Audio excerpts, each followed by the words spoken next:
part, we're going to talk about the problem that our species collectively faces. George Orwell said that if liberty means anything at all, it means the right to tell people what they do not want to hear. And that may be exactly what I'll be getting into in this section. Things that are uncomfortable for us to hear. Philosopher Vernon Howard said that human sickness is so severe that few can bear to look at it, but those who do will become well. Soren Kierkegaard said, there are two ways to be fooled. One is to believe what isn't true. The other is to refuse to accept what is true. And it all really boils down to that right there. We suffer because we either believe in concepts and ideologies that simply aren't true and do not serve us, or we refuse to believe in that which is true, and therefore we suffer. Those are the two main reasons why all people suffer. The questions for this entire section of part 2 are the following. What is the nature of this problem that we collectively face? Who or what is creating this problem? How is this problem manifested in the world? Is there an underlying agenda? And if so, what is it? So we'll be taking these in order, and I'll be spending the majority of the time in this section talking about how the problem is manifested, the actual methodologies that are used against us, and talk about what the problem is first.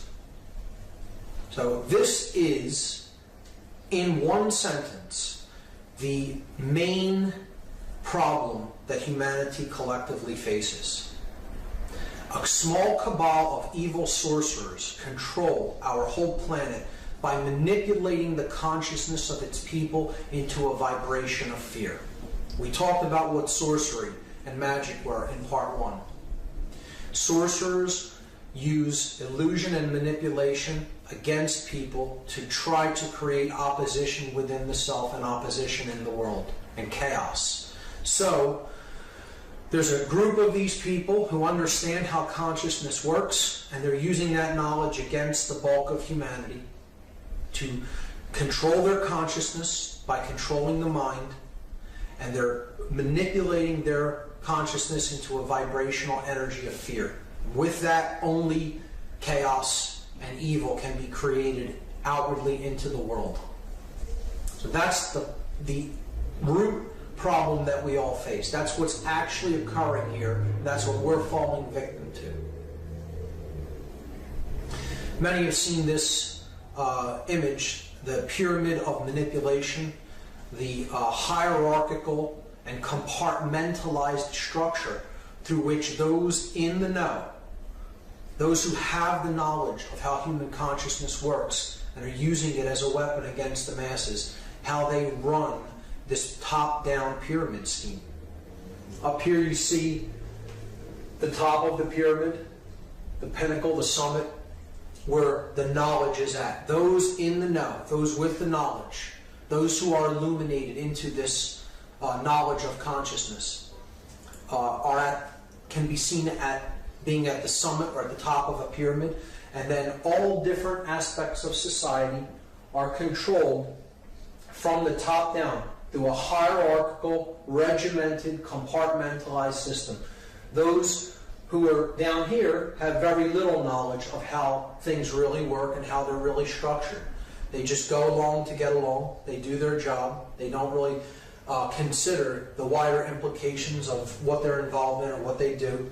And yet, they're being used as pawns in a game, in a manipulation game, to actually create more and more compartmentalized and centralized control of everything and everyone. And you could look at this as simply a structure of knowledge. Knowledge is concentrated at higher and higher levels as you get closer to the top of this pyramid, and there is very little knowledge about how things really work down here. These are just puppets whose strings are being pulled to accomplish the goals and the agenda of those at higher levels of knowledge. Monetary detachment is one of the hardest methods to actually put into practice because we have little control over everyone using the monetary system. We are largely at the mercy of other people using these currency systems that are in use around us, so it's difficult to detach from the monetary system. But to do it as much as possible, we should look at alternative forms of currency. Some people are trading in credits online, bartering online. There's different forms of cities that are being used as hedges against the dollar and ways to detach as much as possible from the fiat currency system that's really tanking from the inflation that's going on right now. Local systems of barter are also a good way to deal with monetary detachment.